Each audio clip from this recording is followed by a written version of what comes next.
a realizar dos actividades simultáneas.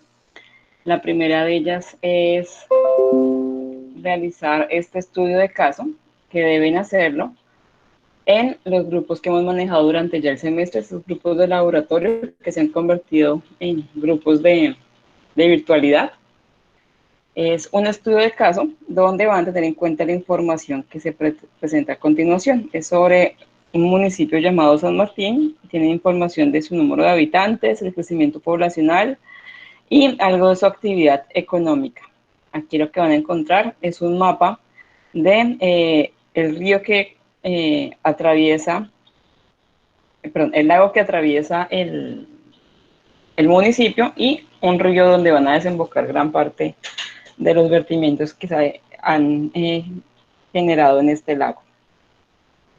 Importante que tengan en cuenta esta información que me da una ubicación más exacta de cada una de las actividades económicas y pues los posibles puntos donde se van a vertir contaminantes, y en especial esta zona que tenemos acá, que tiene un potencial agrícola, pero que se ha pensado para ahí utilizarlo para diseñar e implementar una planta de tratamiento de aguas residuales.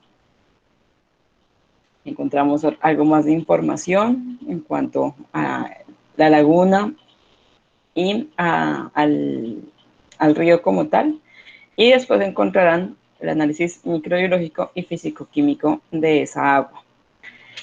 Les envié el documento por el Classroom y a través del correo institucional. Les pediría por favor que descarguen el del correo institucional, porque me di cuenta que el documento que sube el Classroom, este cuadro que ustedes ven acá, no se ve muy claro para poderlo descargar. Entonces, por favor, háganlo desde el documento que les envíen al correo. Perdón. Tiene 4 preguntas como base.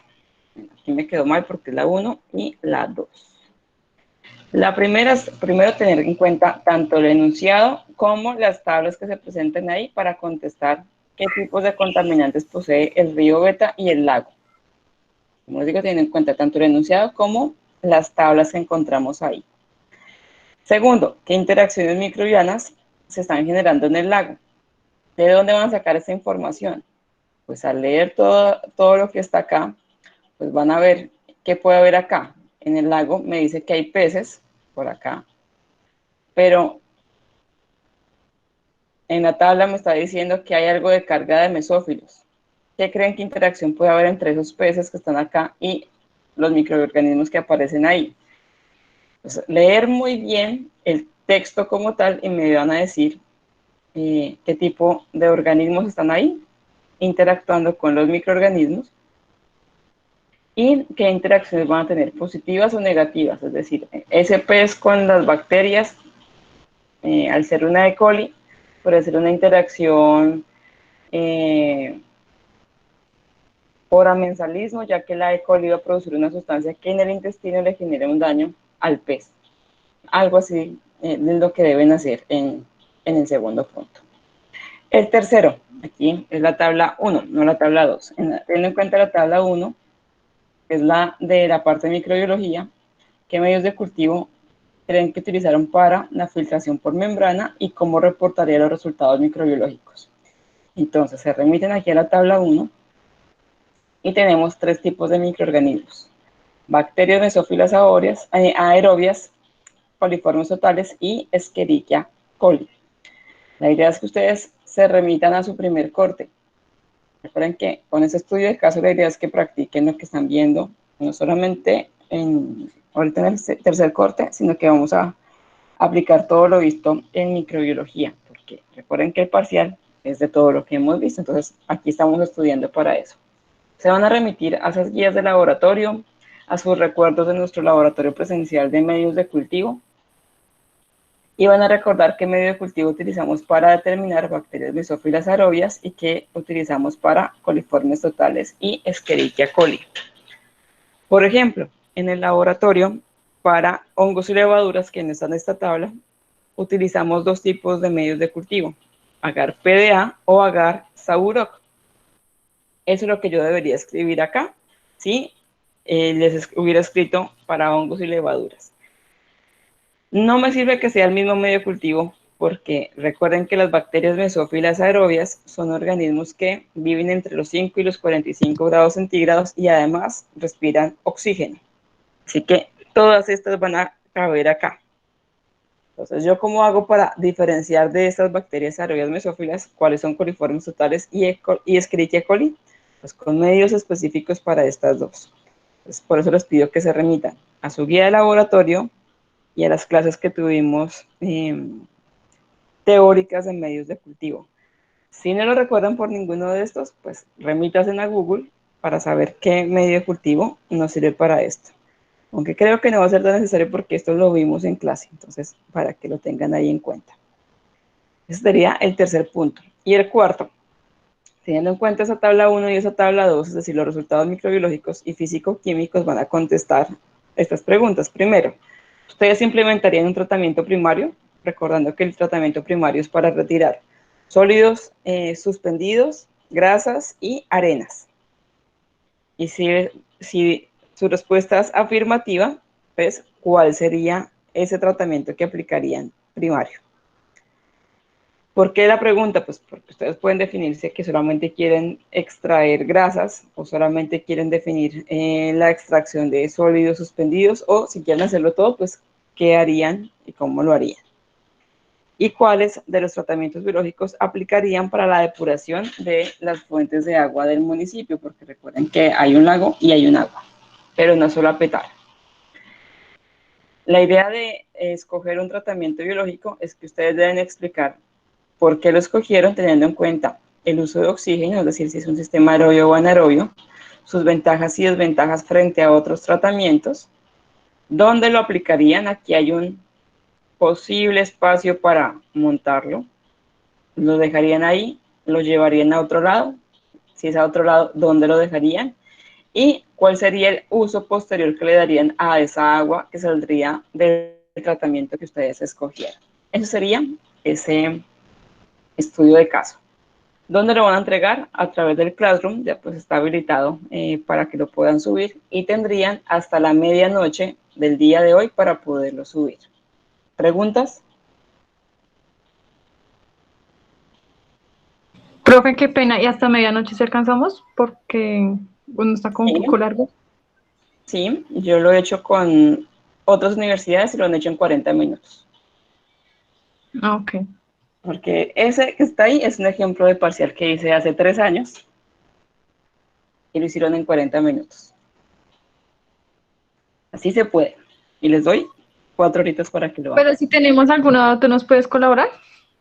Y pues la idea es que voy a estar aquí con las preguntas de los seminarios, pero igual si hay preguntas, pues estoy ahí presente para que lo puedan hacer.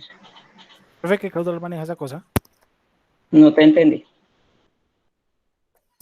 Hola, profe, ¿qué caudal maneja eso?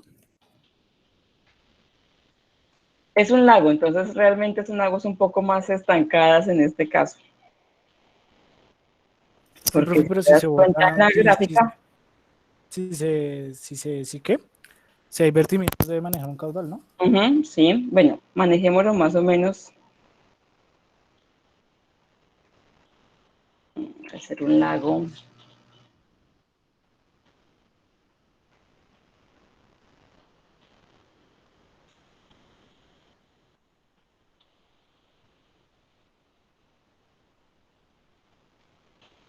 Utilicemos unos 30 metros cúbicos por hora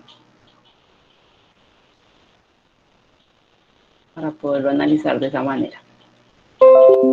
Voy a, ya les coloqué la asistencia para que por favor la vayan registrando. Está ahí en el chat. Y antes de pasar con el primer grupo, vamos a revisar rápidamente qué es lo que tenemos que realizar para el seminario. Entonces, esta es la presentación que hicimos para la microbiología del agua. Esto lo hicimos el 20 mayo, de abril, si no estoy mal. Y la idea es que los 9 grupos pasen entre el 18 y el 21 de mayo a hacer sus sustentaciones. Van a tener 15 minutos para poder hacer la exposición y 5 minutos para preguntas. Las preguntas se las puedo hacer una a cada integrante de cada grupo, o al final decido que uno solo responde y yo escojo quién va a contestar. En esos 15 minutos, ¿qué deben colocar o qué deben decir?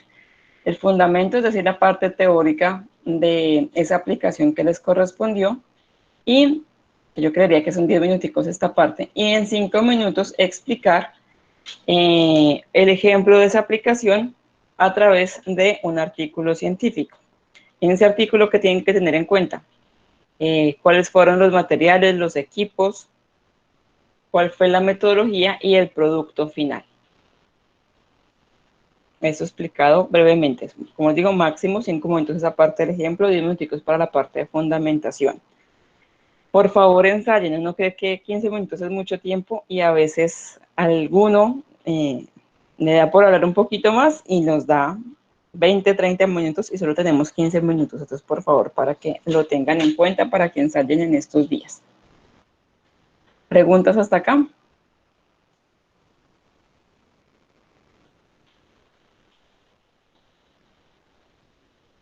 Bueno, entonces, No, no, señora. Profe, yo tengo una pregunta. dime. Con respecto al tiempo, ¿a los 15 minutos se corta la exposición en el punto que quede o uno puede seguir? No, se corta porque para eso se definieron que eran 15 minutos. Dale, profe, gracias. Vale, listo. Entonces, siendo así, empezamos con el primer grupo, que es el de desarrollo de biocombustibles, que es el de Alison, Juana, Vanessa, bueno, las dos Vanessas, Agudelo, Zamudio y Mónica García. Los demás pueden ir desarrollando su estudio de caso. Les pido por favor que estén pendientes los grupos que les corresponda de acuerdo a la hora. Hay algunos que terminan un poquito antes. Listo. Grupo de biocombustibles. ¿Qué preguntas tienen? Profe, yo tengo una pregunta. Te escucho. Pues a mí me correspondió la parte de primera generación, que pues es la que se obtiene de cultivos como maíz y pues cebada y esas cosas. Entonces, pues a mí ahí toca decir los sustratos usados y los microorganismos finales. Pero entonces los sustratos serían el biodiesel, el bioetanol y el biogás.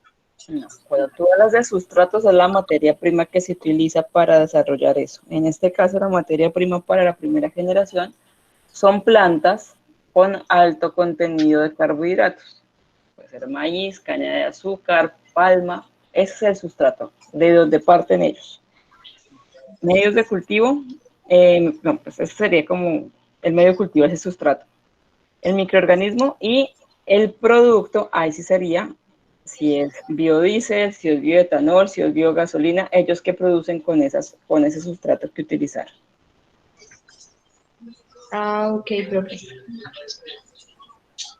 Entonces colocaría en sustrato, pues, el maíz, por ejemplo. Y con el maíz miro el microorganismo, lo que se usa, por decir, con el maíz sacan el biodiesel, por decir un ejemplo. Sí, pero pues obviamente debe ser un poquito más específico porque no solo es el maíz, la idea es que sea algo más general para que los compañeros sepan de dónde puede partir ese tipo de biocombustible. Ah, listo, perfecto.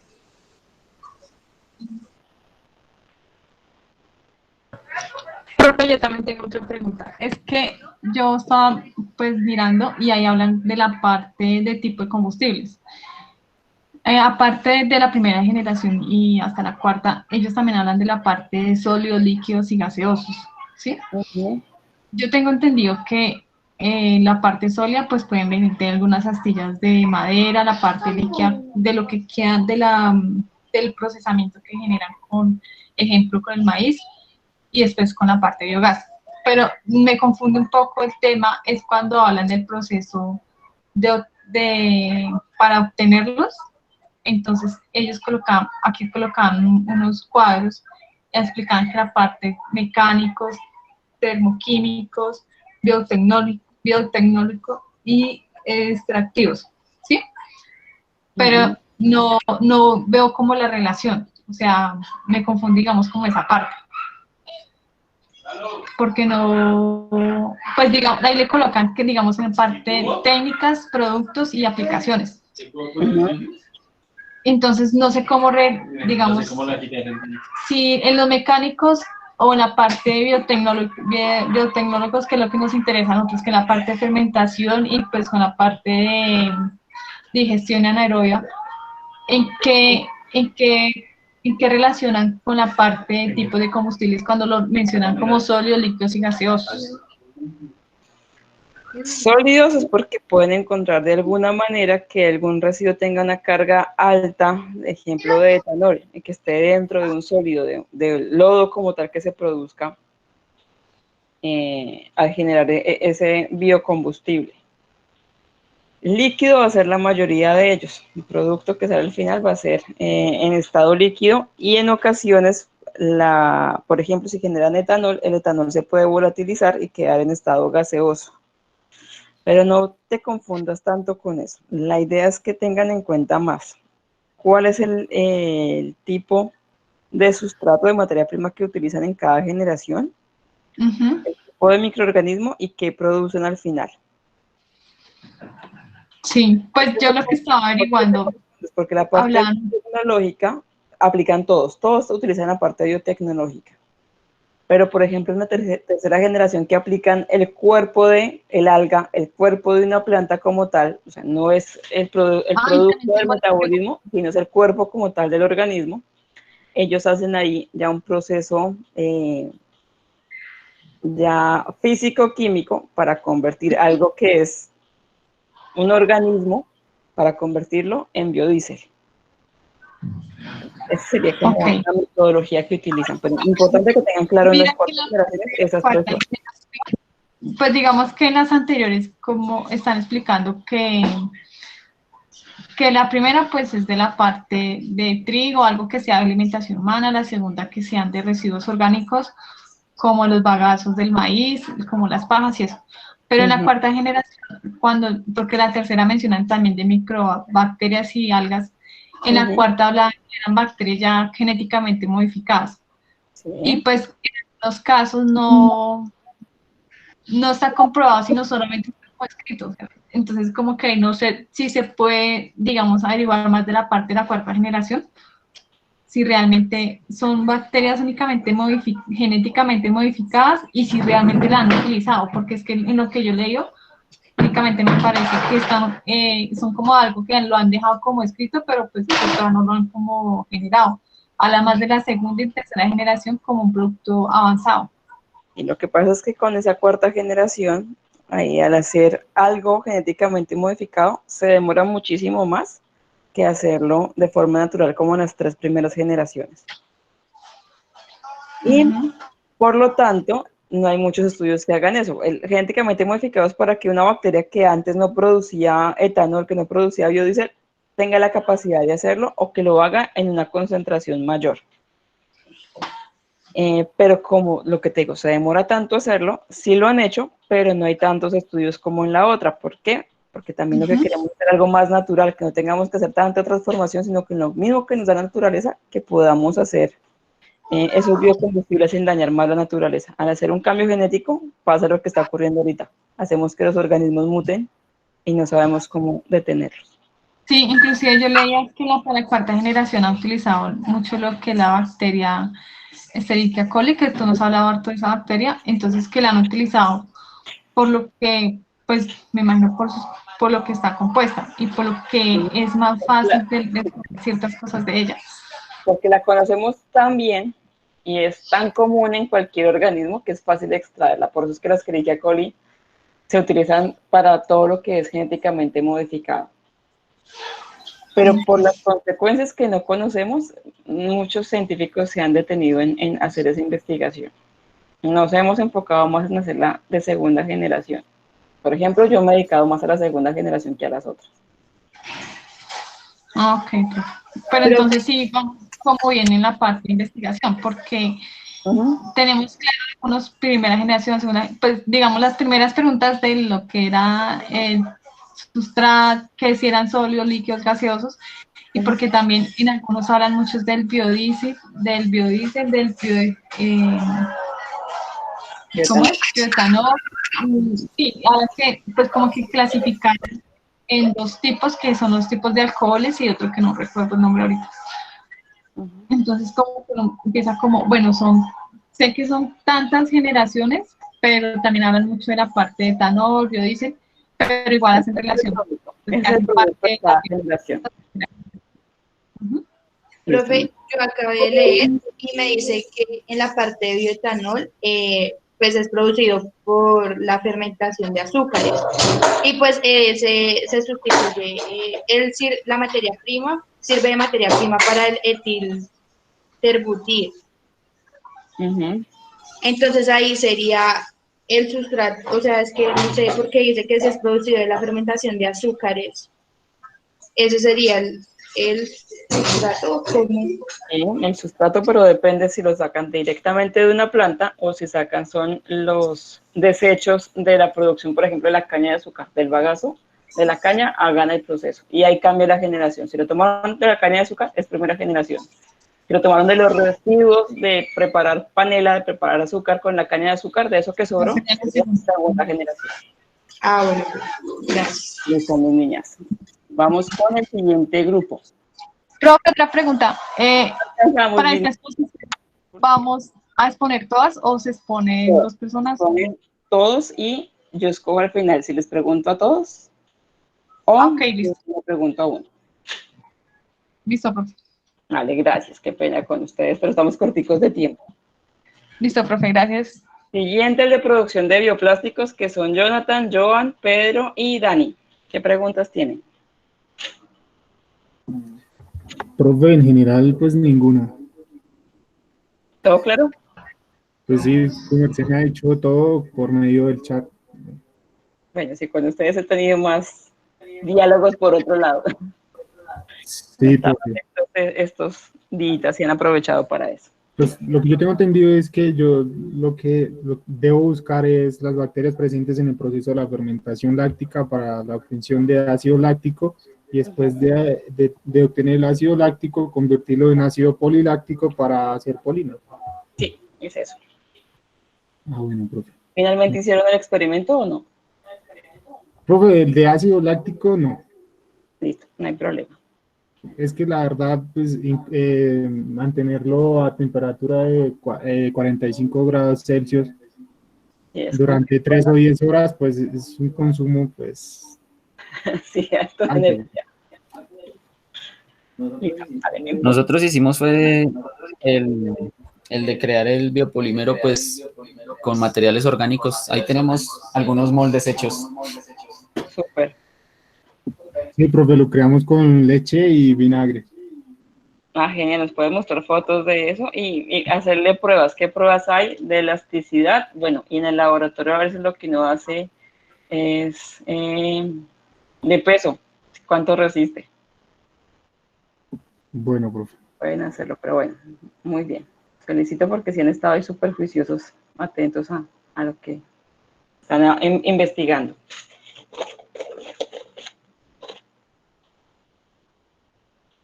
Vale, entonces vamos con el siguiente grupo, que es el de degradación enzimática en la decoloración biológica de fluentes, que es el de Stephanie García, Sebastián Pérez, Cristian y Jorge. ¿Qué preguntas? Hola, profe, buenas noches, ¿cómo están? Muy bien, gracias. Profe, realmente lo que nosotros queremos aclarar es como, no sé, un consejo. Nosotros estamos implementando sobre los efluentes en sí más que todos los industriales. Entonces, y pues que estamos metiéndole como a la presentación, como el proceso de una petarda que se implementa, cómo es paso a paso. Y también vamos a hablar sobre los tratamientos biológicos y la degradación de las enzimáticas. No sé tú qué nos puedes aconsejar, si de pronto qué le podemos agregar o qué podemos implementar de más. No, pues como estoy viendo, sí estaría completo. Sería especificar muy bien dentro de los tratamientos hacia cuál se puede ser más eficiente, si es un tratamiento aerobio o anaerobio. Explicar más eso cuando lo estén Ah, trabajando. sí, profe. Como la Me dices eficiencia. que entonces, ok, entonces me dices que perfecto estaría con de industria, ¿sí? Sí, sí, porque obviamente esa parte de coloración es porque son industrias textiles que están contaminando el agua. Pero tener en cuenta Ok, que sea un tratamiento biológico. O sea, puede ser una petal, pero tiene que ser un exactamente. tratamiento biológico. Ah, ok, vale, profe. Muchas gracias, profe, si esa era la duda que teníamos. Listo, ¿ya encontraron el artículo para hacerlo? Sí, señora. Tienen que hacer toda la investigación y el artículo. Ujú. Y no hay preguntas. No, todo claro. Pues eso era como lo que queríamos como saber y estar más seguros. Listo, vale. Vale, profe, muchas gracias. Listo. Están dejando tiempito si hay preguntas, por ejemplo, de biocombustibles.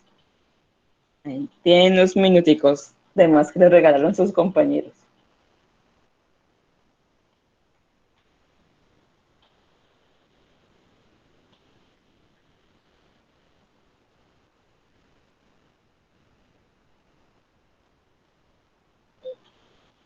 Bueno, vamos con el siguiente, que es el de consorcios microbianos en degradación de hidrocarburos.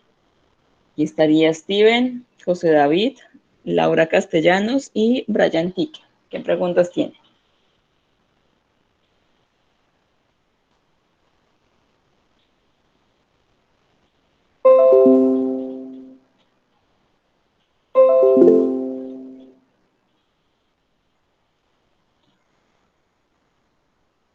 Hola, Laura. Bien, gracias. ¿Quieren pueden abrir el micrófono para escucharlos?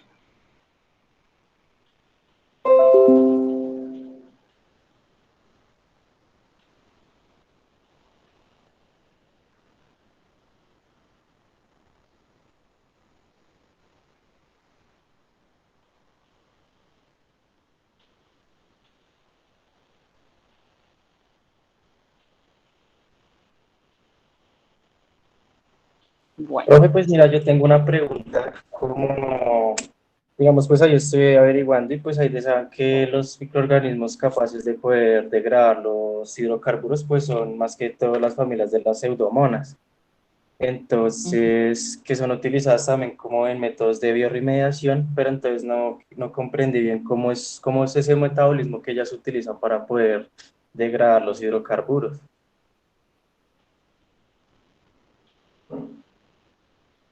solamente encontraste de pseudomonas.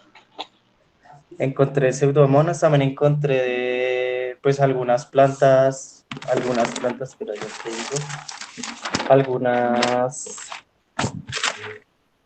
pues sí, unas microrrizas, no, de unas, espera ya te digo,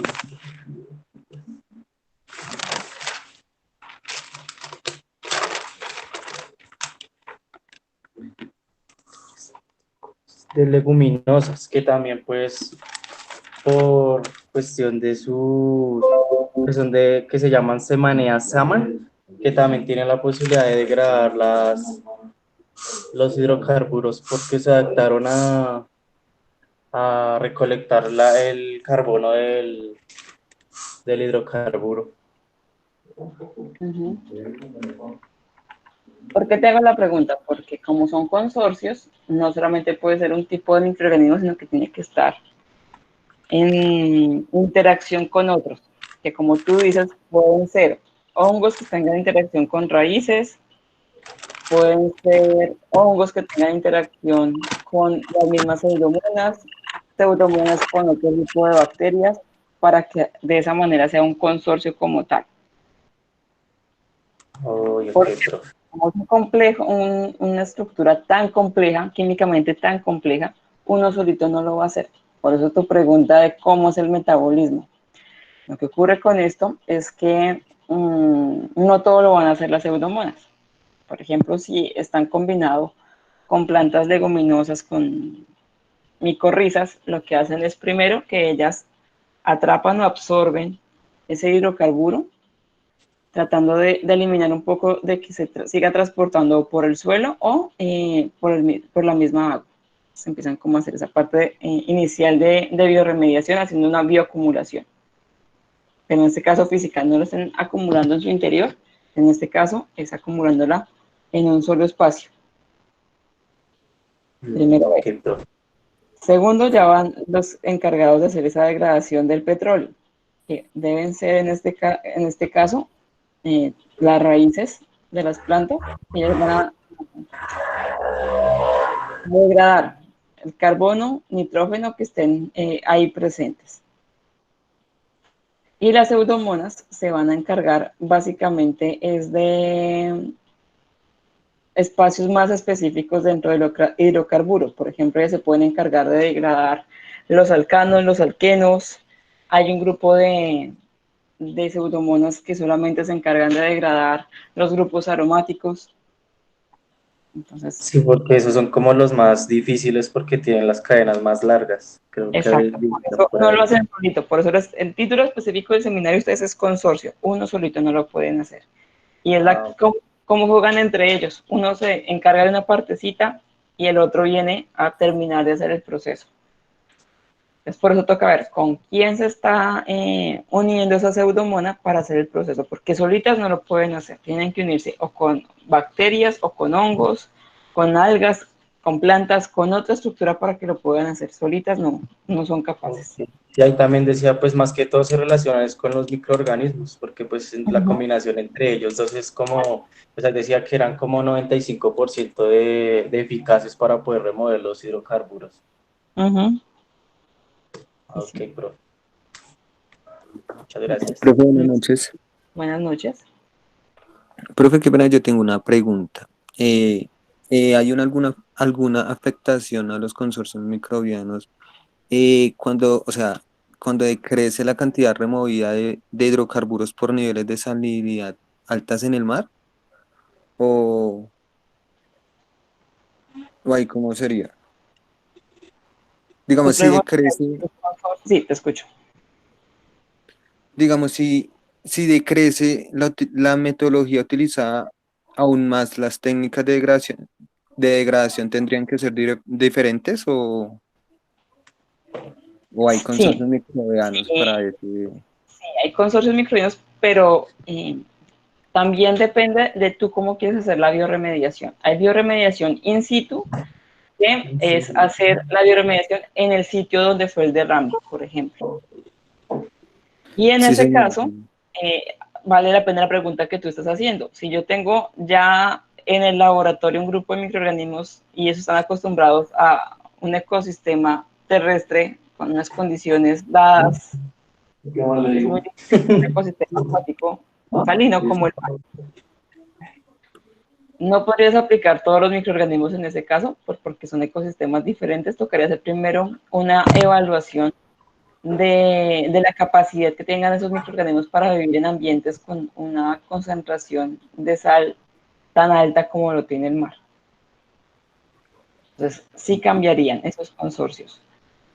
En ocasiones cuando ocurre eso, lo que se decide es separar, tratar de extraer de donde hubo el derrame una gran parte y llevarla a un laboratorio para hacer ahí el proceso. Obviamente no fue lo % de la depuración. Sería como una gestión de los suelos, ¿cierto? O sea, ya tendríamos que hablar como de las tecnologías, de los tratamientos, aparte de solo de los consorcios microbianos. ¿También tendríamos que tocarlo en la exposición o podemos nombrarlos así como? Pueden nombrarlos, o sea, toca tener esos cambios y no es necesario que sean tan específicos. Sí nombrarlos, pero no tan específicos. Por lo que te digo, sí, depende de cómo se quiera hacer y estás ahí todo tipo de variaciones. Por la misma dificultad, muchas veces lo que hacen es llevarla a un laboratorio y en el laboratorio realmente es un espacio que tenga un área muy abierta y se mezcla tierra, que se derrame crudo y se colocan los microorganismos para hacer el proceso. Es muy variado. Sí, yo también vi eso o sea, hacer las muestras en in situ o ex situ, ¿es? O sea, aparte. Ex situ, si lo llevas aparte al Sí, laboratorio, señor. por ejemplo. In situ, si es en el mismo lugar del derrame. Ujú. Sí, sí, señor. En el chat de profe también mi compañera tiene una pregunta. Es que ya no tiene audio, entonces ahí. En el caso de los hidrocarburos aromáticos, un problema que se presenta es romper el anillo aromático para realizar la degradación. ¿Qué consorcio se puede utilizar para este tipo de hidrocarburos? Por ejemplo, para los anillos aromáticos son muy buenos el consorcio con hongos macromicetos, es decir, con setas. Y uno de ellos es, por ejemplo, con el Pleurotus ostrearus. Esta seta es muy buena para degradar anillos aromáticos. Se puede aplicar a un consorcio de bacterias que al final, después de que ellas hayan hecho la degradación de la mayoría del proceso, poner en ese lugar donde se ha definido hacer la bioremediación esporas de esta seta para que sea capaz de, cuando crezca, tomar ese anillo aromático y degradarlo. Profe, qué pena, mi compañero sí tiene una pregunta. Y es, luego de, ¿qué se hace con los residuos luego del tratamiento de los hidrocarburos? Lo que se espera, bueno, también depende si es in situ o ex situ. Si es in situ, pues ya quedaron ahí mismo, en la misma superficie. Para que lo... Tal cual. Si es ex situ, se puede llevar una parte al lugar donde hubo el derrame, porque ya ese microorganismo está acostumbrado o ya se adaptó al sustrato que tenía el suelo, por ejemplo, si fue en tierra el derrame, al sustrato que es a la materia orgánica que tenía ese suelo, y también se adaptó a la degradación de todo el hidrocarburo que se había derramado. Entonces se puede llevar una parte y llevarlo a aquellos espacios que no se pudieron hacer la degradación en otro sitio. Generalmente sí se hace eso. Entonces, ejemplo, una degradación, un derrame de petróleo en una hectárea, fue pequeñito, en una hectárea hubo el derrame. Entonces se toma la muestra de 100 gramos, 100, de 10 por 10 metros, y de eso se lo llevan al laboratorio, hacen la extracción, y de eso que se logró ahí se vuelve a llevar ya como abono a el resto de esa hectárea contaminada que ya tiene los microorganismos adaptados para degradar ese hidrocarburo, y de esa forma se logra restablecer en gran parte, casi en un 90-95%, el ecosistema como estaba antes. Gracias, profe. Listo, profe, muchas gracias. ¿Tiene preguntas? No, no, profe. Hasta el momento no. Profe, buenas noches. Buenas noches. Profe, qué pena interrumpir la tutoría. Es que en el estudio de caso que nos enviaste, la verdad no se ve muy bien esa tabla que pusiste. O sea, no se ve bien, la verdad. Y uno le ¿Descargaste da ¿qué el para? correo? Sí, señora.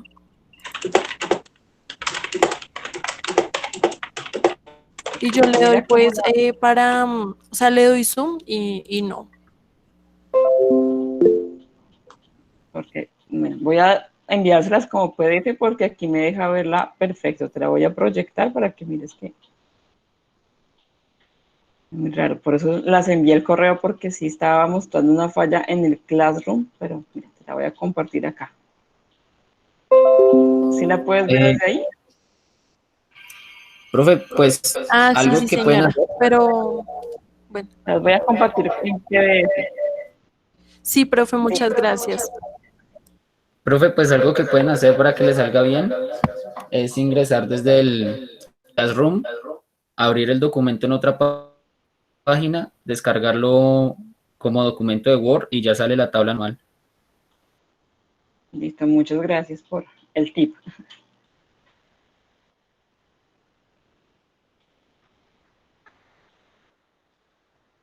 Bueno, mientras se los voy subiendo, seguimos con el grupo de fitoremediación, que es Daniela Costa, Diver, Laura, Daisy, Sebastián. Los escucho.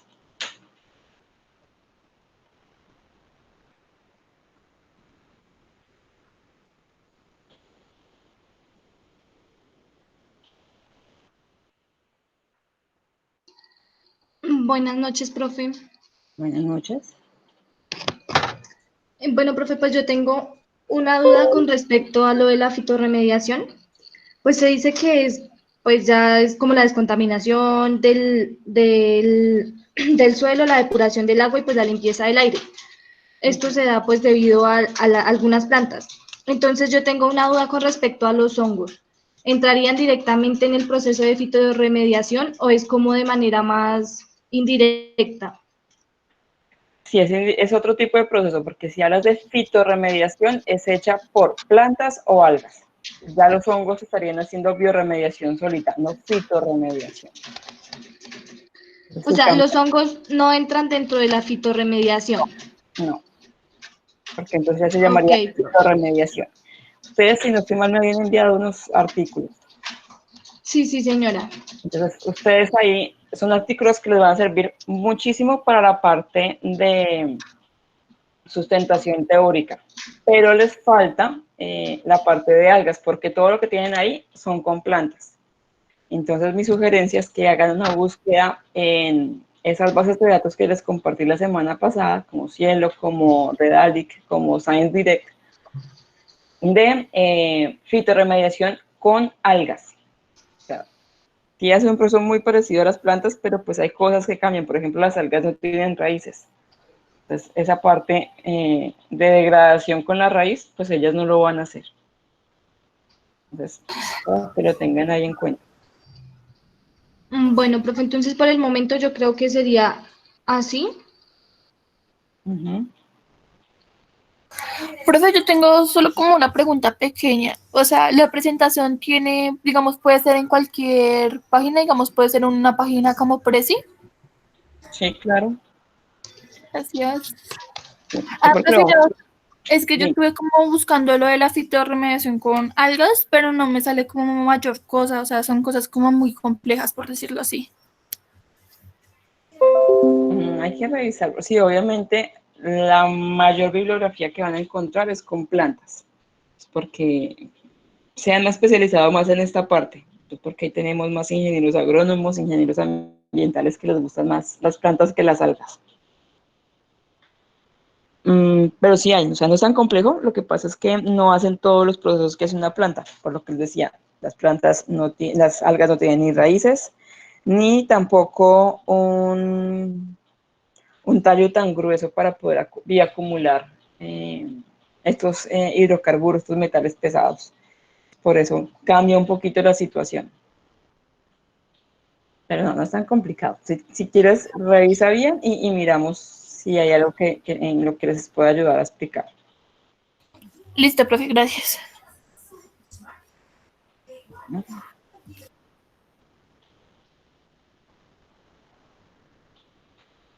¿Más preguntas? No, profe, eso era como lo único que teníamos como duda. Gracias. Listo, gracias. Esto se corrió. Siguiente grupo. Tenemos organismos que ejercen como agentes de control biológico. Aquí está Jason Rosso, Valentina Vaquero y Andrea Vargas. ¿Qué preguntas tienen? Hola, profe. Hola. Bueno, profe, mira, nosotros pues, o sea, la pregunta es esta, mira. Nosotros vamos a hacer como una introducción.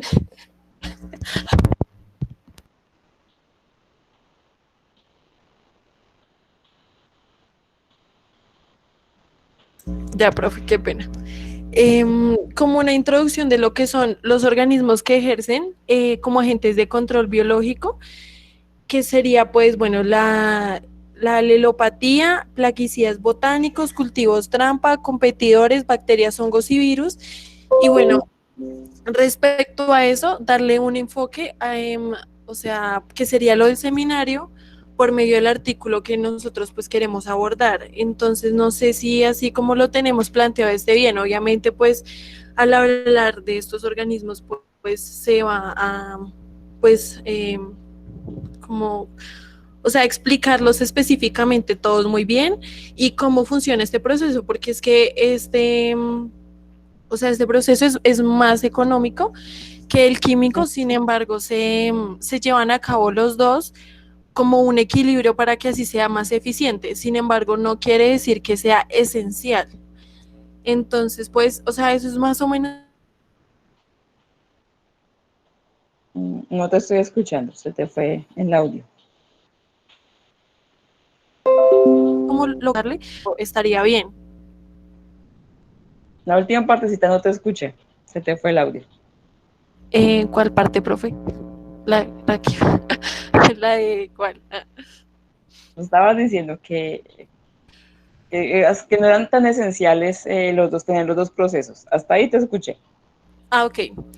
Que el químico, o sea, que se manejaban los dos para generar un equilibrio, pero sin embargo que para el biológico no era, o sea, no era esencial el químico para que funcionaran, ¿sí me entiendes?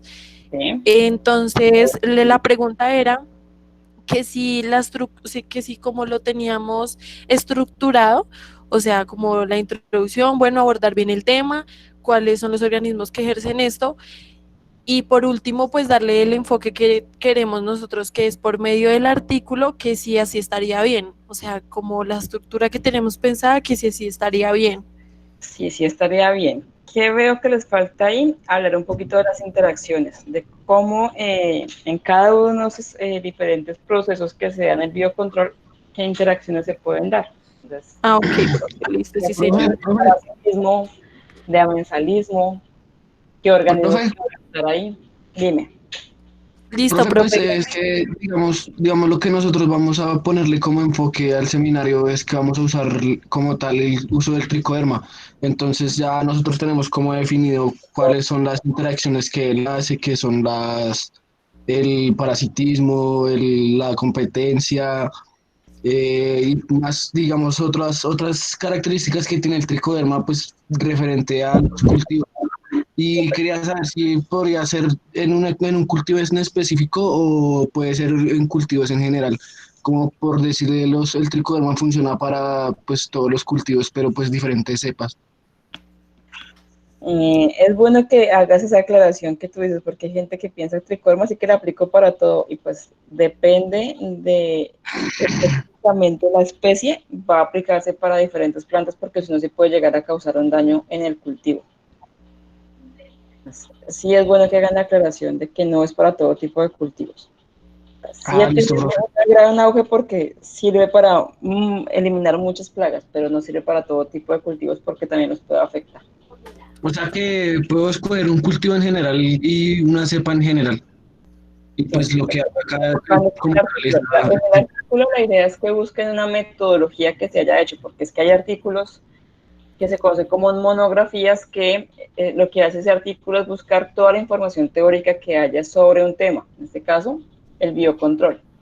Para el ejemplo que les estoy pidiendo de artículos, que busquen uno que les diga la metodología, los materiales y al final cuál fue el resultado y el análisis de resultado.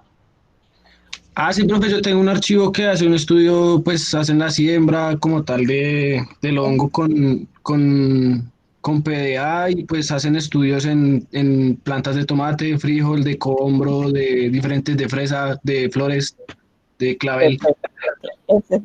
Así muestran cómo interactúan con todo tipo de cultivos y la interacción que tienen con sus plagas.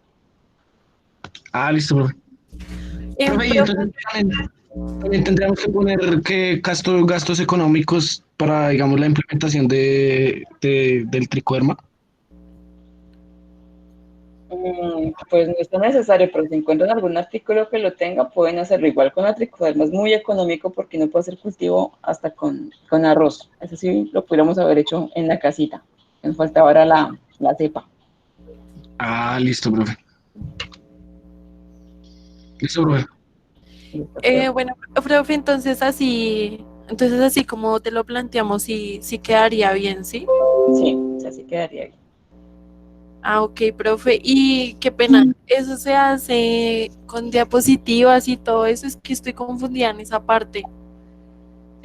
Sí, la idea es que ustedes se puedan apoyar con diapositivas para hacer la sustentación o con imágenes para que la puedan hacer. Ok, ¿Por entonces, qué? Porque recuerden que la sustentación, esas 9 sustentaciones son también parte de lo que se va a preguntar en el parcial. Entonces, De cómo ustedes preparen eso, pues depende también de la información que les va a quedar a sus compañeros para estudiar. Ya, profe, ok, muchas gracias. ¿Vale?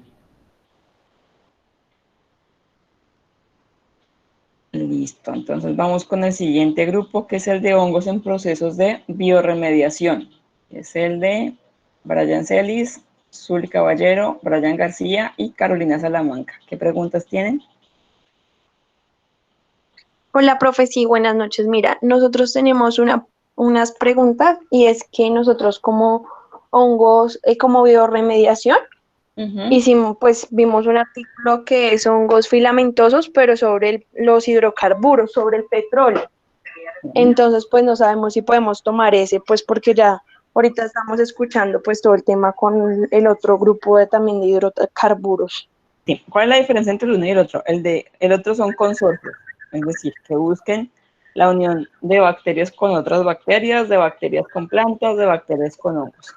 En el caso de ustedes es la utilización de únicamente hongos que hagan este proceso, no que estén con otros otras especies, con otro tipo de microorganismos, sino que sean solamente hongos, que pueden ser levaduras que se unan Listo, profe. con filamentosos y que al final estén los hongos macroscópicos en el proceso. Pues sí, pues de igual forma también tenemos ese de hidrocarburos, de petróleo, y pues también tenemos otro con colillas de cigarrillo. Entonces, pues no sabemos si de pronto poner los dos artículos o pues enfocarnos solo en uno. Si no estoy mal de la colilla de cigarrillo, es un poquito más completo y les tiene toda la información teórica, porque ahí están los mecanismos que hay, les habla de todo el cuadro enzimático que utilizan los hongos para hacer la biorremediación. Entonces, yo diría que ese del cigarrillo le sirve más, ese lo conozco, ese le sirve. Bueno, listo, profe. Muchas gracias. Vale, con gusto. ¿Otra pregunta?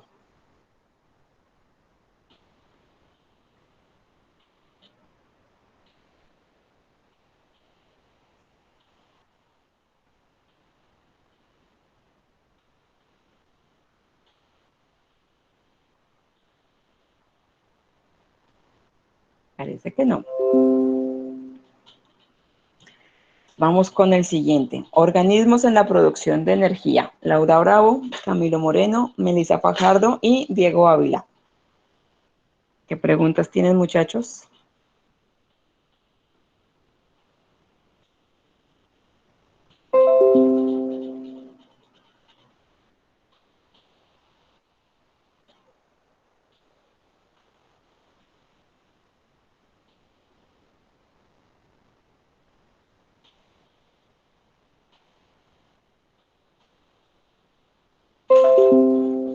No se les olvide subir o llenar el registro de asistencia. Estoy viendo que todavía faltan como 5 estudiantes.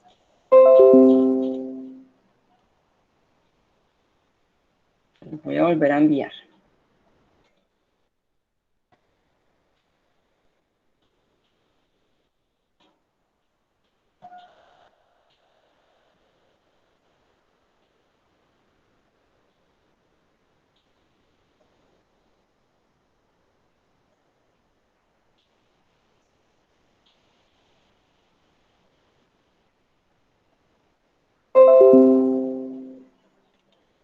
Muchachos, organismos que ayudan a la producción de energía, ¿están por ahí?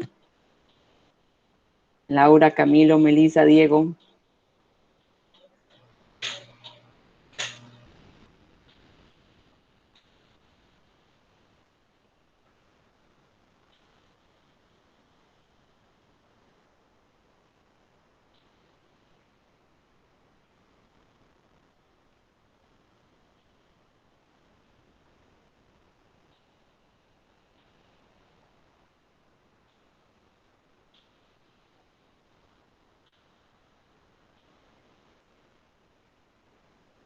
Bueno, deben estar haciendo el estudio de caso.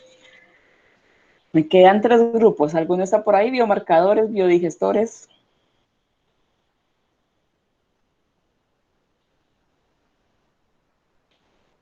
Aquí están los biomarcadores, profe. Listo. Profe, yo estaba leyendo un artículo y dice que la inclusión de los biomarcadores no ha sido universalmente aceptada aún debido al número de preguntas sin resolver. ¿Eso quiere decir que los biomarcadores no confirman al 100% la presencia de un contaminante? No, todavía no se ha logrado que sea un 100%. Hay algunas enfermedades en que sí lo ha logrado, pero no se ha aceptado 100% que si la presencia de él me diga que el estado biológico o el estado de salud de una persona, 100% todavía no se ha logrado. Listo, ¿Profe, nos está llamando? Sí, déjame terminar aquí, Camilo, con el de biomarcadores y continúo con ustedes. Es que hay grupos en que han hecho una preguntita y hemos terminado rápido. Profe, en respecto al trabajo, nosotros lo hemos dividido así, que son los biomarcadores, ventajas de los biomarcadores. En el artículo que escogimos son las consecuencias de la presencia de cadmio en las plantas. En el artículo nombraban, pues se divide en 6 procesos, o sea, 6 biomarcadores que se pueden ver con la presencia de este metal. Y pues teníamos pensado explicar cada una de esos 6 procesos. Y por último, realizar una conclusión. No sé qué le haga falta, profe, o qué le podemos agregar. El artículo, o sea, ¿avanza la explicación teórica solo cadmio o eso que me estás contando es un artículo con el que van a trabajar? Es el artículo, profe. Las consecuencias de la presencia de cadmio en las plantas. Y pues, o sea, primero empezaríamos explicando qué son los biomarcadores, las ventajas que nos ofrecen, y después nos enfocaríamos en el artículo. Bueno, ¿qué es lo otro que podrías tener en cuenta en los biomarcadores? ¿Cómo se clasifican? Porque, por ejemplo, hay biomarcadores genéticos y hay biomarcadores morfológicos, por ejemplo, en una planta, la presencia o ausencia de alguna estructura me ayuda como biomarcador para decir si hay una enfermedad o no. Sería como esa clasificación lo que les hace falta. Listo. ¿Cómo se clasifica? Pero del resto está bien estructurado la presentación, profe. Sí, faltaría esa clasificación y explicar muy bien de qué se trata cada tipo de biomarcador. Listo. Listo, profe. Listo, gracias, profe. Vale, a ti. Listo, Camilo, si estás por ahí con tu grupo.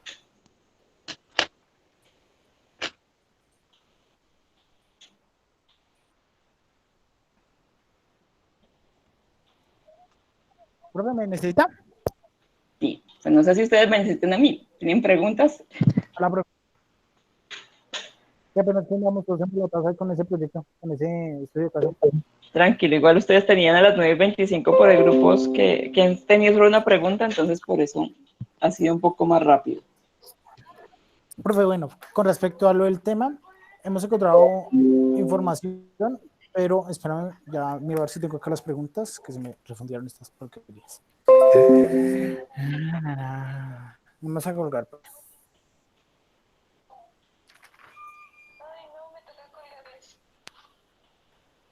No, eso no es. A ver, profe, no me vayas a colgar. Me roban el cuaderno. Profe, mientras tanto, con respecto a la determinación de coliformes, ¿se puede por el método de Chromocul? Sí. ¿Con el medio cultivo Chromocul? ¿Sí? Sí, porque se ven los dos. Sí, señor. ¿Y E. coli con MacConkey? Con el mismo Chromocul se puede. ¿Y para mesófilos con pseudo? No, para mesófilos sí sería un nutritivo. Nosotros lo habíamos pensado, ¿no era con endo luego? Dime. Creo que lo habíamos pensado con endo, ¿no era, Cami? No, habíamos colocado pseudo. ¿O con endo? Bueno. No, porque pseudo no existe. Sería agar endo, pero el endo es más para coliformes y enterobacterias. Ok. Por eso, pero con ese sí podríamos hacer lo de las mesófilas. No, porque ese es más para coliformes y en ocasiones también me ayudó para la Escherichia coli. No, no, pues. Pero por la composición me eliminan muchísimas bacterias mesófilas aerobias. Ok. O sea, sería un nutritivo, ¿sí, profe? Sí. Ok, vale, profe. Profe, otra pregunta con respecto a ese. Dice que el segundo dice, ¿cómo expresaría las unidades formadoras de colonia? ¿Esa sería unidades formadoras de colonia por cada 100 mililitros de agua? Sí. Ah, listo. Tengan en cuenta que hay una dilución. ¿Qué harían con eso? Multiplícala. Sí, señor. Entonces, pero esa evolución ¿a cuánto está? A 1 a 10, se subiría a 2. Entonces quedaría 900 más 2. ¿Cuánto es 900 más 2, profe? 9000. ¿Más 2? Sí. Pues si es más 2, 902. Los dos. Eso daría 9000. 9000 O sea, unidades formadoras de colonia por cada 900%. 100 mililitros. Sí, más bien, por 100 más no más 2. Sí, porque todos quedamos como que... Resultados 90, no 900, es 90 lo que aparece ahí, porque un 0 de más te sube un montón. Y eso les baja un Tranquila, punto. profe, es que... Ay, profe, tampoco. Yo sí pensé, ¿por qué 2? ¿De dónde está sacando un 2? Profe, es que en matemáticas no tengo la letra. Bueno, profe, con respecto al proyecto, pues la verdad no tengo así como gran inquietud. De pronto sí un poquito sobre el ciclo de Krebs, porque sí lo nombra en las bacterias generadoras de energía. No te entendí el principio de la pregunta. Es que, bueno, en las geobacterias, en las productoras de energía, nombran el ciclo de Krebs, donde dice que oxida la materia orgánica para formar dióxido de carbono y agua y energía eléctrica. Pero ahí hablaba de oxidar y reducir, entonces no entiendo bien cómo esa parte. Del ciclo de Krebs. Sí. Dame un segundo, ya lo busco acá y con ese lo... Para que se vea más grandecito.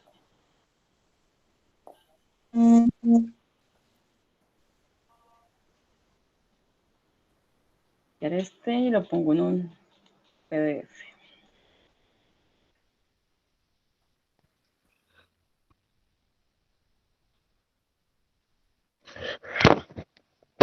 Ay, no estoy nada. Un momentito. Más grande.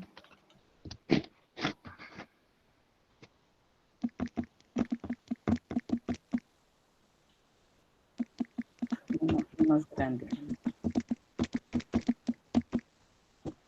Bueno, y encontraron las celdas para obtener la energía. Profe, ahí nombraba un cátodo y un ánodo. Un ánodo, ajá. Y que la energía de los electrones, la energía, o sea, los electrones que la bacteria se reducía, pasaban por medio de una membrana semipermeable.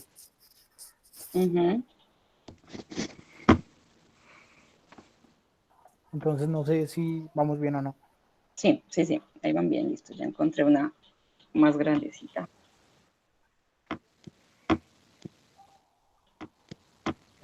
Las presento.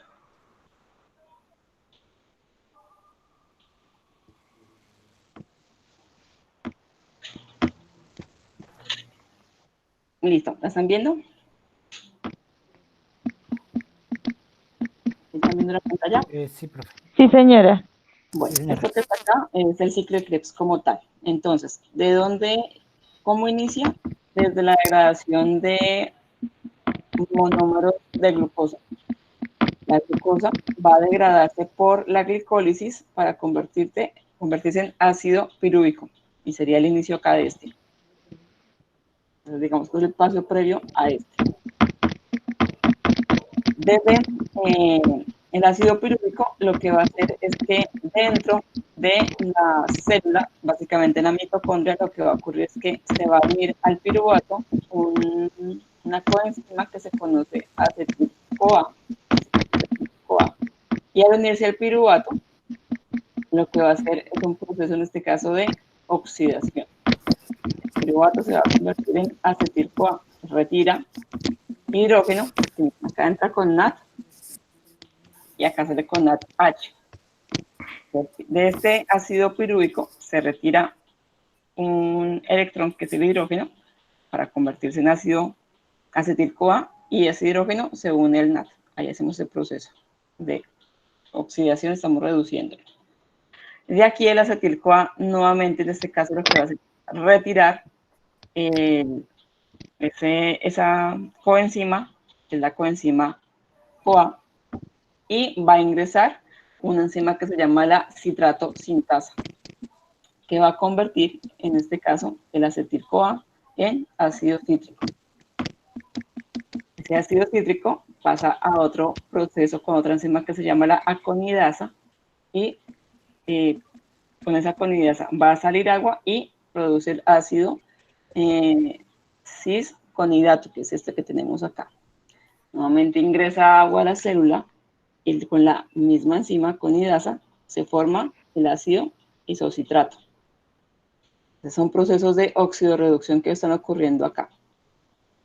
Importante acá, estamos viendo procesos de oxidorreducción porque en uno de ellos retiramos electrones o ingresan electrones, y la opción o la producción de energía se da cada vez que estamos haciendo estos intercambios, se están produciendo ATP. ¿Cuánto ATP se produce en un ciclo de Krebs? ¿Averiguaron? Profe, eso sí no. 32. Este ácido pirúvico, al pasar por todo este cambio que ustedes ven acá, produce 32 ATPs. Es la forma como produce energía. El ATP, recuerden que... Profe, aquí lo que me dijo fue que ATP3 fue lo que yo encontré. ATP3 no, produce 32. Sí.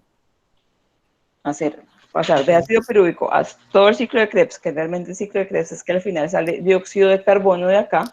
Esto va a pasar después a un intercambio de electrones. Aquí me produce 32 32 ATPs. Son los intercambios que están saliendo en cada uno de ellos. De esos cambios que están acá de energía, se producen 32 ATPs. Y se hace porque cambiando cada una de estas estructuras que les estaba contando en cada una de ellas, pasando por el ácido succínico, fumarato, el malato, oxalacetato. Para hacer esos cambios es porque el cuerpo, al cambiar, al oxidar o reducir esto, está generando energía. Que como te digo, es al final producir 32 ATPs. Para convertir la glucosa en ácido pirúvico, solamente al final se produjeron 2 ATPs. Lo que más produce energía es el ciclo de Krebs. Hacer todos estos intercambios, que como te contaba era reducir o oxidar una molécula, genera al final 32 ATPs. Eso es lo que genera energía, hacer esos intercambios de cada una de esas moléculas. Ok, eso es lo que dice que cambia la energía química, o sea, hace la conversión de energía química a energía eléctrica. Eso es lo que va a hacer el intercambio acá, por un lado. Y en ocasiones, dependiendo del tipo de bacteria, lo que va a hacer es que ese ATP es capaz de convertirlo en energía eléctrica a través de un paso en su membrana celular. Ellos requieren energía para el paso de nutrientes. Entonces lo que hacen ellas es generar energía para ese intercambio. Y eso es lo que reutilizamos nosotros en esas celdas que te preguntaba ahorita, que tienen cátodos y ánodos para generar después energía eléctrica. Realmente ellos lo creen como energía química. Pero nosotros tenemos la capacidad, en laboratorio se ha visto cómo utilizar y convertirlo en energía eléctrica.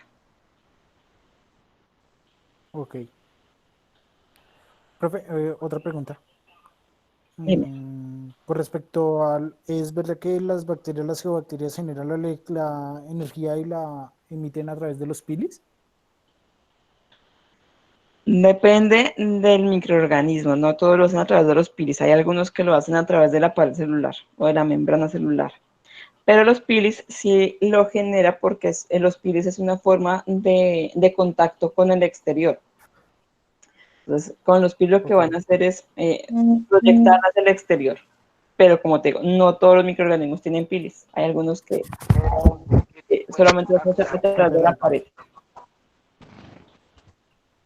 Ok, profe. No creo que no era más. Acá me dice que la fuente inicial de energía era los nitritos y los sulfatos. Si es una bacteria anaerobia, sí, su fuente principal de energía van a ser nitritos y nitratos. Ok, profe. Es que en el artículo me quedaron unas dudas porque dice que algunas pueden, o sea, las eubacterias pueden llegar a resistir oxígeno. Y después me dice que tiene que ser totalmente anaerobio. Entonces, ¿tiene que ser anaerobio? Los que producen mayor cantidad de energía eléctrica son los microorganismos anaerobios, porque ellos no hacen ciclo de Krebs. Sus procesos son de fermentación en la mayoría.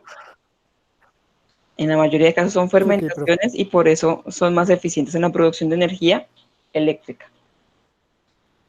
La diferencia entre uno y el otro. Creo que no tengo más preguntas. Bueno, ¿y tus compañeros? ¿Alguna tiene otra pregunta, muchachos? Compañeros, Melissa, Laura, Diego, ¿no? Pregunte que tú, deseo reprimido. No, pero ahora no. Entonces continúen con su estudio de caso. Vale, profe, muchas gracias. Listo, profe, gracias.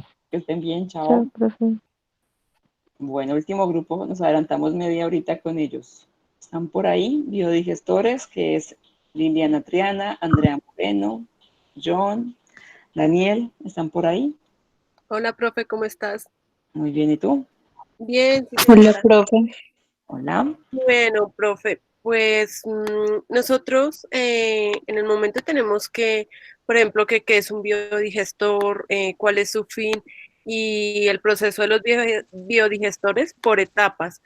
No sé si tú te acuerdas que yo te envié unos artículos que me respondiste que todos pues me servían para el estudio de caso.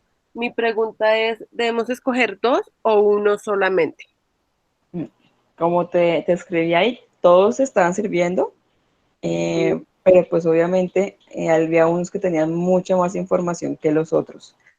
De esos 3 que te puse como opciones, tienes que escoger uno para exponer, para dar como ejemplo al final.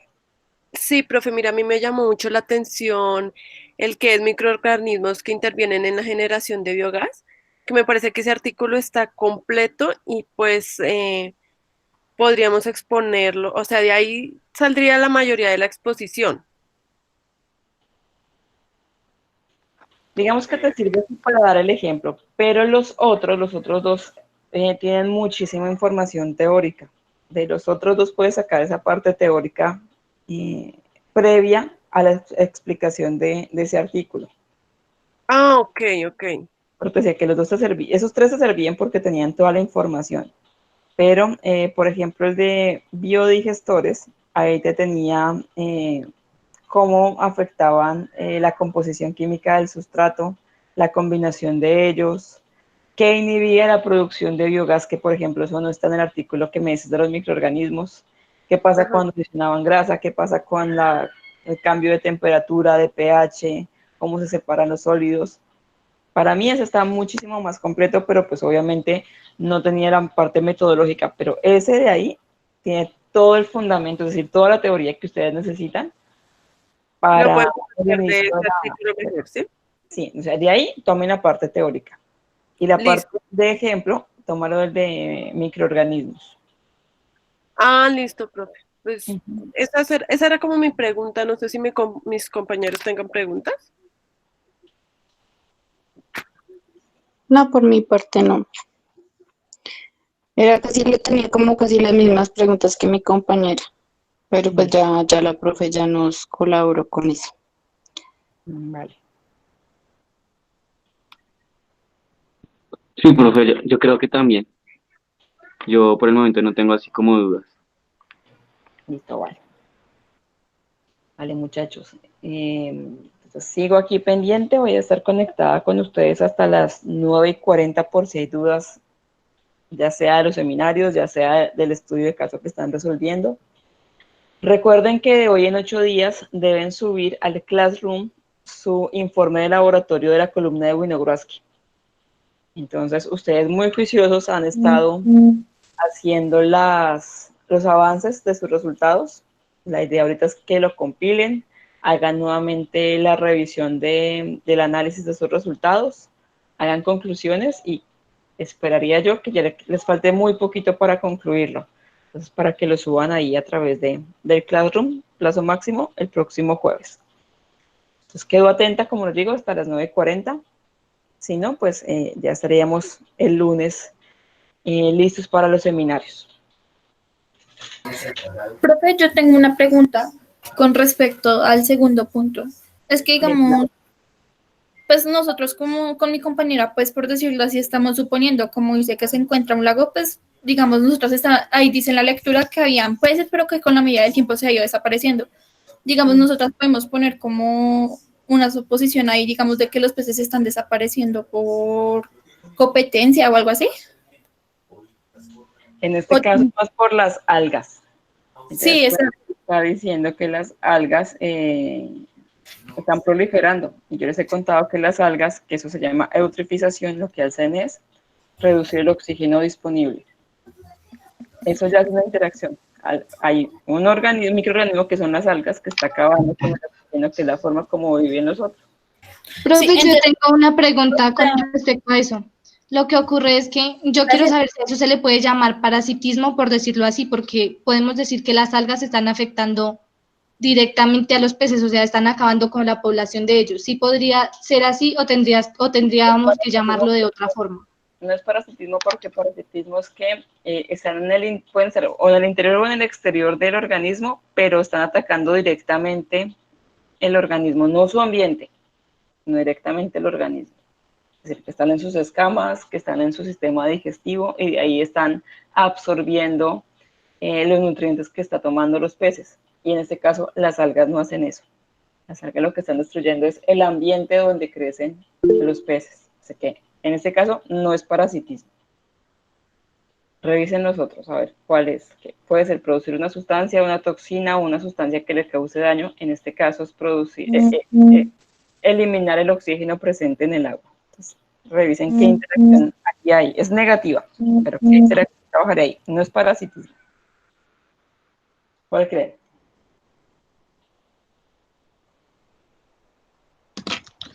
Profe, una pregunta. ¿Podríamos poner una interacción de estrés? No es estrés, se llama de otra manera. O sea, sí hay una que hace eso, pero no tiene el nombre de estrés. Tiene otro nombre. Y lo vimos en clase.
Profe, una pregunta.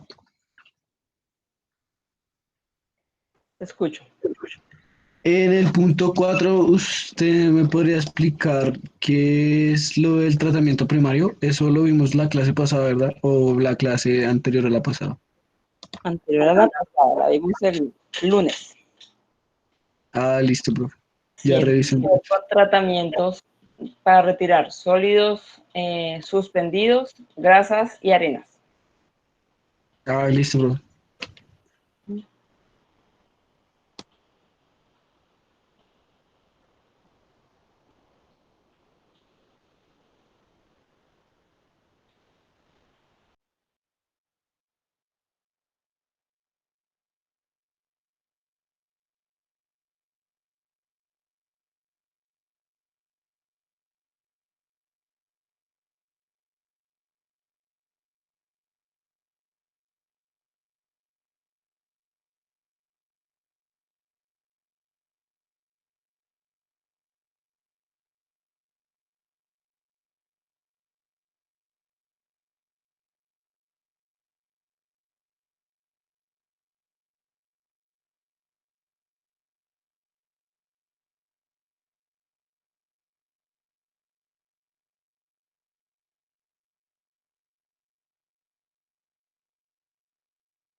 Buenas noches, profe.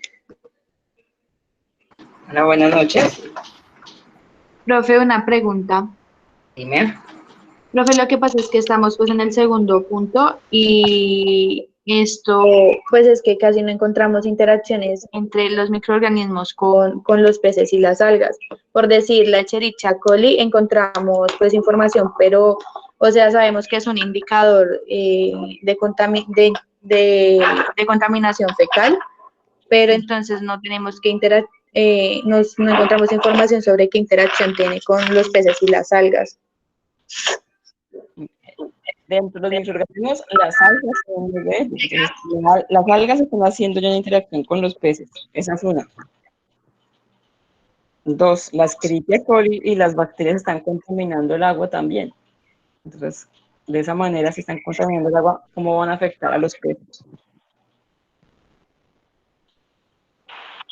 Profe, pero una pregunta. Digamos, los peces no se ven, en la relación que tienen los peces con la bacteria Escherichia coli, no están directamente, pues sí se ven afectados, pero no se perjudican. Digamos, uno puede simplemente colocar esa situación de que ellos son como un medio para transportar esa enfermedad para los humanos.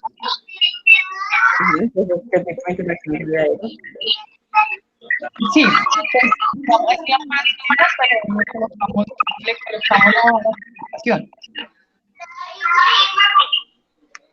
Entendí ese último pedacito. O sea, digamos, Escherichia coli sería un parasitismo con relación con los peces. ¿Sí? No Porque les causa daño, porque pueden vivir en el sistema digestivo sin causarle daño, pero como ustedes decían, es un transmisor para otras enfermedades. Por ejemplo, si nosotros comemos el pescado contaminado, a nosotros sí nos causa daño. exacto, pero entonces, pues, digamos, si puede. Es una interacción positiva. ¿Cuál será esa?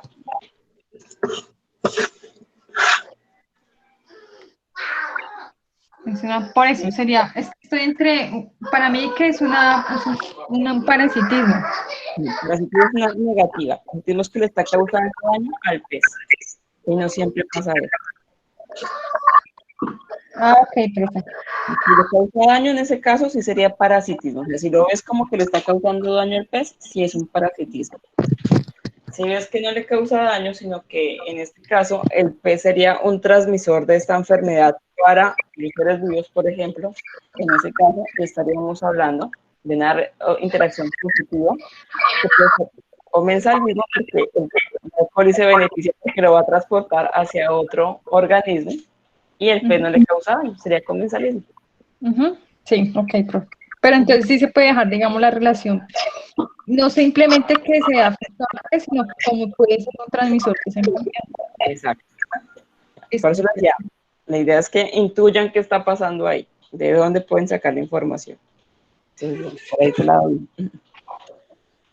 Listo, profe. Muchas gracias, profe. Bien.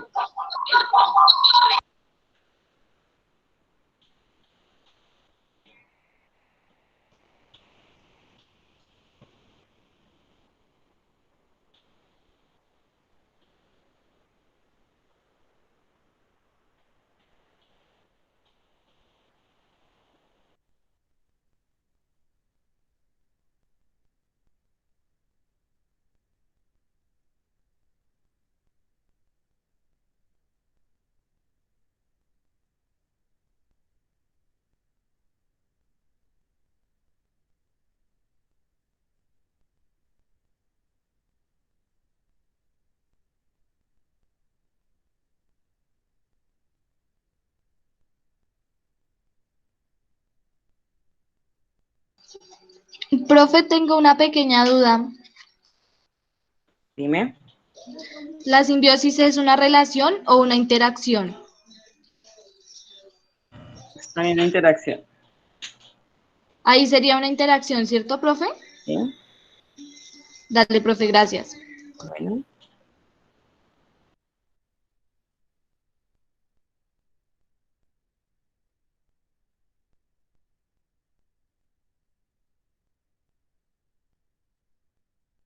Profe, una preguntita sobre el caso de estudio. Profe, a lo que se refiere en el punto 4, en el lugar de aplicación, ¿a qué se refiere? Tú te fijas en el mapa, hay un posible sitio donde van a montar la petar. Es pensar si ustedes van a continuar en ese mismo sitio o la dejarían en otro lado. Pues dependiendo del tratamiento que escogieron, porque hay unos que requieren mucho espacio, como hay otros que es un espacio mínimo para poder ejercer el tratamiento. Es eso, pensar en el lugar donde implementarían esa petar. Ah, listo, profe, gracias.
Profe, buenas noches.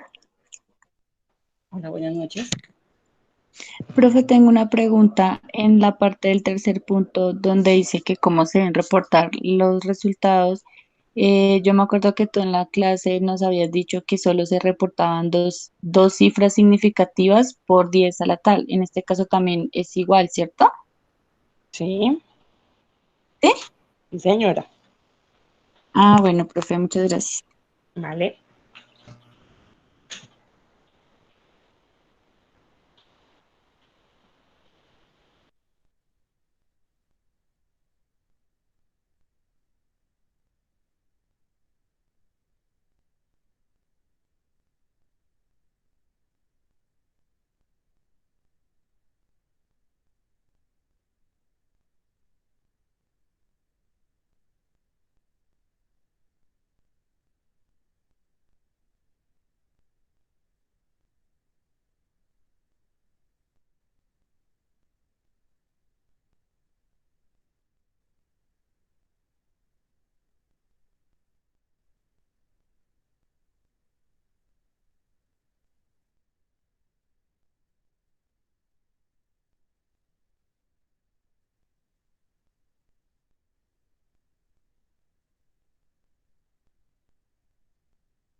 Profe, tengo una duda. Señora. ¿Cómo se llamaría es que en el nombre es en lo que estoy como confundida. ¿Cómo se llamaría la relación que hay entre la Escherichia coli y las bacterias fecales? No, ellas son las mismas. No pueden haber dos grupos, por ejemplo, o sea, la Escherichia coli y otra bacteria fecal. ¿Para que haya competencia quieres? No, es que, profe, es que estoy como muy confundida con eso. O sea, tampoco es que te pongas a buscar un montón de relaciones, no. O sea, míralo primero con lo que encuentres ahí. Entre ellas, si es de la misma especie, entonces sería, en este caso, puede ser competencia porque están luchando por el mismo sustrato. Ok, profe, gracias.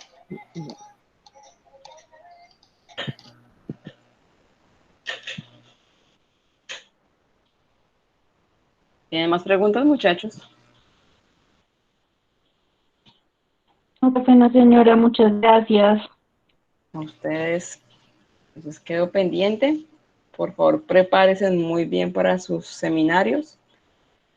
Y nos estaríamos entonces conectando el lunes para escucharlos ahora a ustedes. Feliz noche, que descanse. Gracias, profe, lo mismo, que descanses. Profe, vestidos elegantes. Sí, por favor. Gracias, profe. Buenas noches. Que estén bien. Muchas gracias, profe.